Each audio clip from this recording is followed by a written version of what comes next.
Traditionally we use tools, the hammer, the tongs to hold the shoe. We have an anvil. You may decide to use a forge, or you may decide to shape the shoe cold. Today we're going to shape it cold. Now I've taken the shoe to the hoof. This is a diamond special shoe. It has a wider width of web for this flatter foot. And I need to round up the front of the shoe. So any shaping we do, we start at the toe, move to the toe quarters, the quarters, and then finally the heels. So get your toe between first nail and first nail hole adjusted before moving back. Check that, and then go on to shape the rest of your shoe. So I define that I need to broaden the toe. I can put that on the horn of the anvil. I'm going to have air space between the anvil and the shoe. Holding the shoe with the tongs, I'll hit directly down on there with the flat side of the hammer.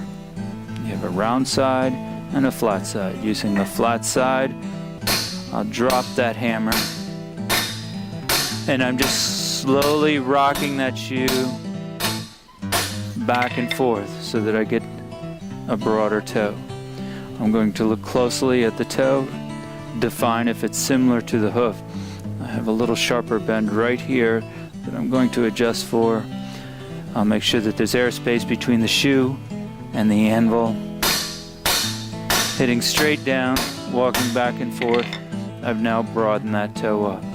I'll check it with the hoof, and then we'll move on to the toe quarters. And so using my fingers, I'm just feeling around there, feel if it's the right shape, and right up into here, then I start getting a little too wide. So I go by the nails at about 2 1/4. I need to start bringing that shoe in. I'm going to adjust my tongs so that when I hit down on that shoe, the shock goes into the tongs. I'm keeping my elbow in close to me, going at 2 1/2 right here, so I have that radius on that anvil underneath there, and then airspace at 2 1/4 where I defined that I needed to start going in. And then I'll hit down on there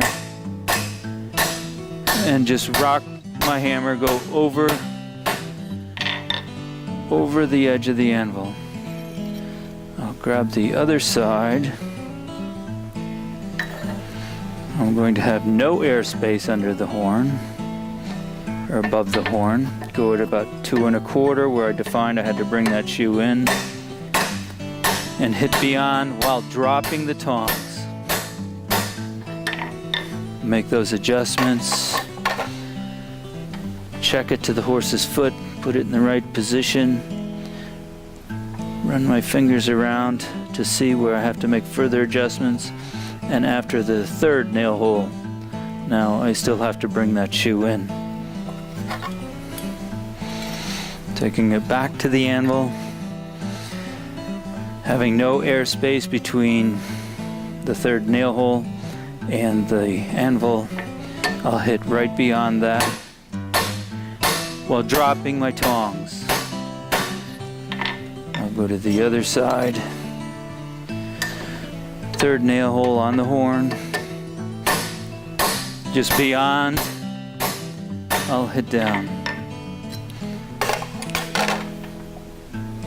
Check the adjustment of the shoe, put it in the same position, run my fingers around, and define where I need to come in. And on this side, over here, I need to come in some more. I'll define where I'm going to start, again just after the 3rd nail hole, and bring that in some more.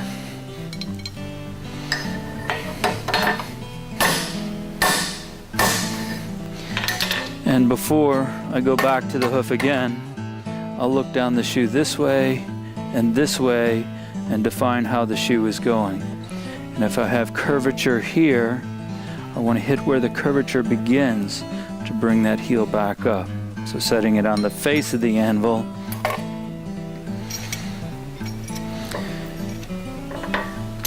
I will hit at the point where I want that bend to start.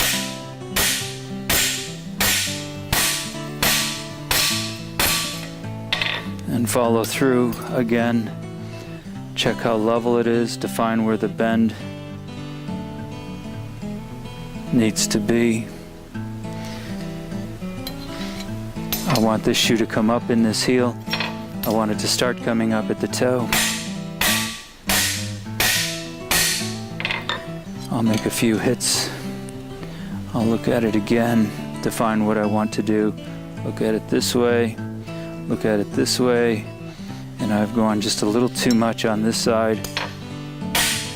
I'll set that back down. I'll check the shoe again. As for the shape of it,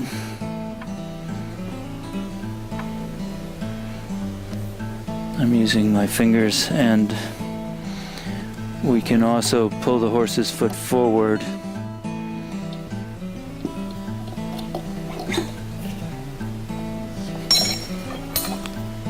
And we'd look at that shoe from above. Put it in the position that you anticipate nailing it.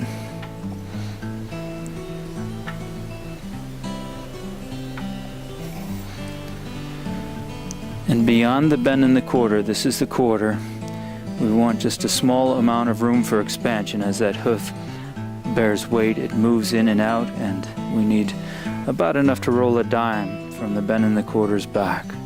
The heel should extend, the heel of the shoe should extend to the heel of the hoof. We're going to make sure that we're uniform on both sides. And on the other branch, I could tighten it up a little more in this area.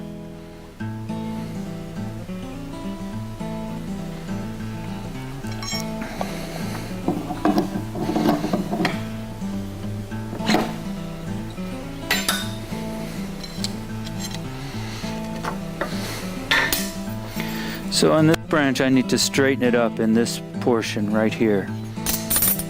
I can go to this end of the anvil, the area that I need to straighten up right there. Straighten that up. And then I needed to curve that heel in more. I'll have the same radius under the shoe, so there's complete contact. Just beyond that contact, I'll hit over the edge.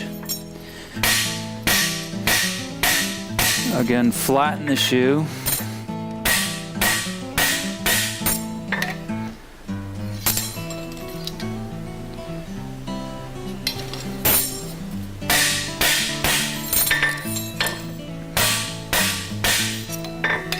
Every shoe has to be adjusted for every hoof. The fronts are very different from the hind feet. The right feet can be very different from the left feet. So every shoe has to be adjusted to the hoof. Once the shoe is adjusted,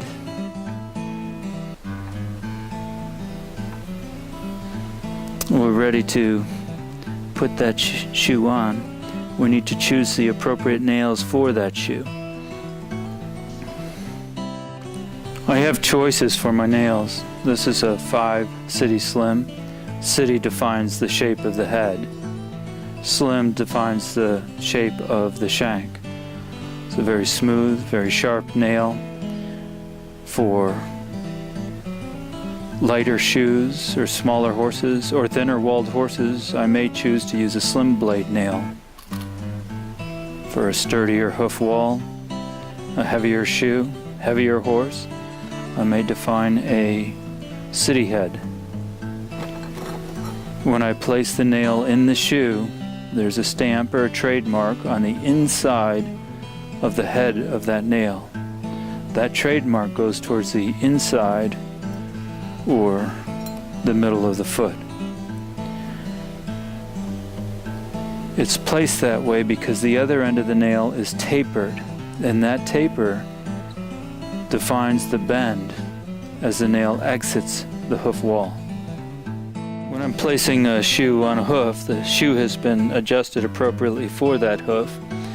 I'll hold the shoe with one hand, get the nail with the other, trade mark goes towards the center of the foot. I'm going to put a finger up on the side of the hoof wall where I want that nail to exit. I'll start the nail, remove my finger, hold the shoe, and drive the nail in. Where it exits the hoof wall, right there, I need to wring the nail off or bend it over. I'll choose to wring it off. I'm going to bend that nail out at a 90-degree angle, push my claws of the hammer all the way up onto the nail shaft, and just spin the head of that, and that busts off the end of the nail. Then I'll move to the other side of the shoe, doing the same thing, trade mark in, place a finger up on the hoof wall where I want that nail to exit, aim the nail for that finger, remove that finger, and complete driving that nail in. And then bend or wring off the nail.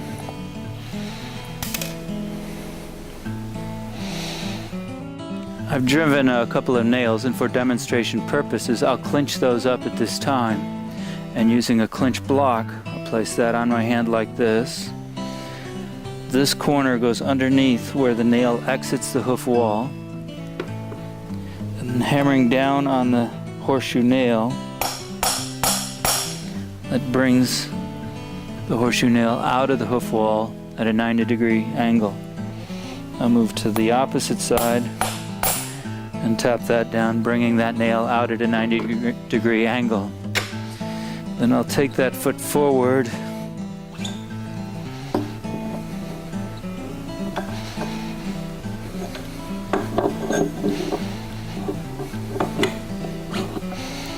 and where that nail exits the hoof wall, I'm going to use the clincher, and I use it upside down. Just bend that nail more at a 90-degree angle. Bend the nail out more at a 90-degree angle. Then using the clinching rasp, smooth side, I'm going to rasp underneath the horseshoe nail, just taking the burr off. And then I'll make the nail where it comes out of the hoof very square and about as long as it is wide. Get the burr out again.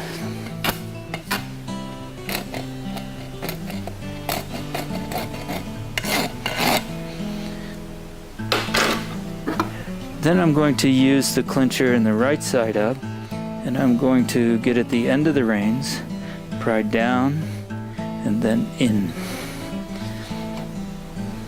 Pry down, and then in. Then I'll use the smooth side of the file. I'll use it at an angle and take any sharp edges off.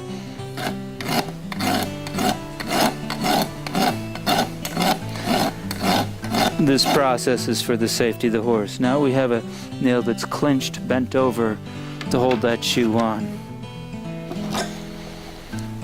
A shoe design has 8 nail holes punched in it. You're going to use those nail holes which you feel are safe. Just because a manufactured shoe has 8 nail holes doesn't mean you have to use all of them. We may just use the first 3. When removing the horse's shoe, we'll need pull-offs. First we would cut the clinch.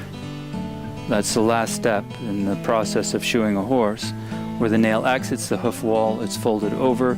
We need to cut it or straighten it out. And once we've cut those clinches, then we can use a pull-off tool and pry between the heel of the shoe and the heel of the hoof. Just pull back a little bit. Pry between the heel of the shoe and the heel of the hoof. On the other side, pull back a little bit. Tap down on that shoe and then pull the nails individually. We're always going to work from the heel towards the toe. Pry down towards the toe, loosen those nails as you go down.